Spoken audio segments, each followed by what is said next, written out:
Okay, I'm designing this to be watched over and over again and for you to pause and rewind um, because I'm going to go through things very, very quickly. So this is how to use Blackbox if you have no idea what to sell. And so it's pretty much going to be going through category by category and then eliminating things that we do not want to sell by adding negative keywords. And then we're also going to be utilizing a low hanging fruit strategy that can be broken down into three separate strategies. Okay, so one strategy is new launches. These are products that have just launched and are doing very, very well. Let's say your minimum criteria is $5,000 a month is what you would like to have your product doing. And so therefore you're going to be looking for products that have like, let's say 100 reviews or 50 reviews or something like that are doing that. Then the other one is going to be bad products that you want to improve, and that's going to be through, let's say, 3.5 stars.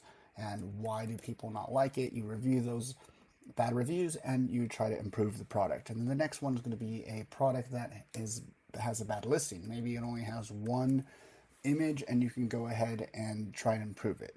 Now, if you try to do all three of these strategies at once, many times you will not get anything that pops up because, just simply a very successful product generally doesn't have that much wrong with it, but always worth a shot to see what comes up.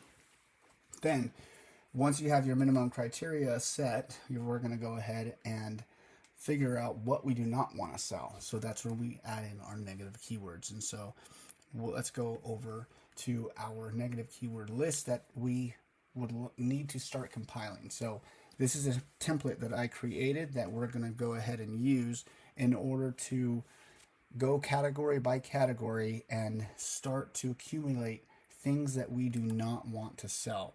So that way, every single month as this thing changes, we can go ahead and see what's new on the market for those specific niches, but not have to see all the same stuff over and over and over again, right? Because if there's 10,000 items that you don't want to sell, you don't want to see it again.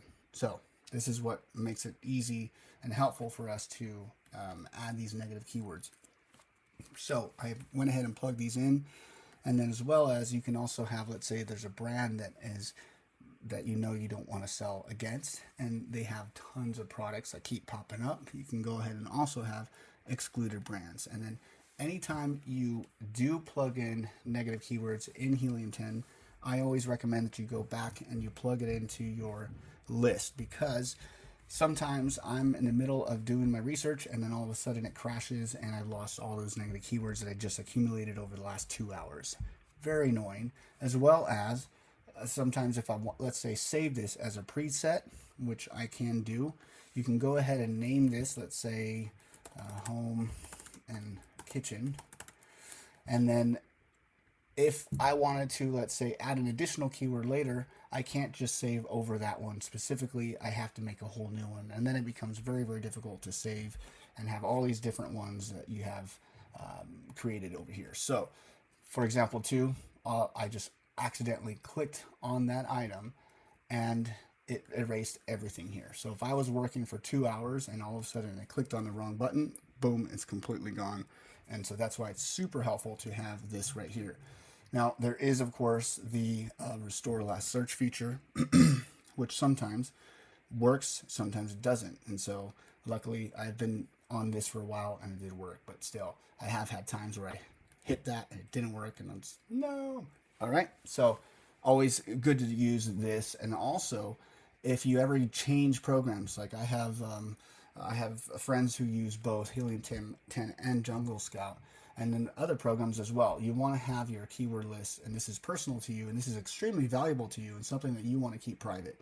And it's because it's something that you've accumulated over the years of trying to make sure that you're again not seeing the 10,000 items that you do not want to have, do not want to sell.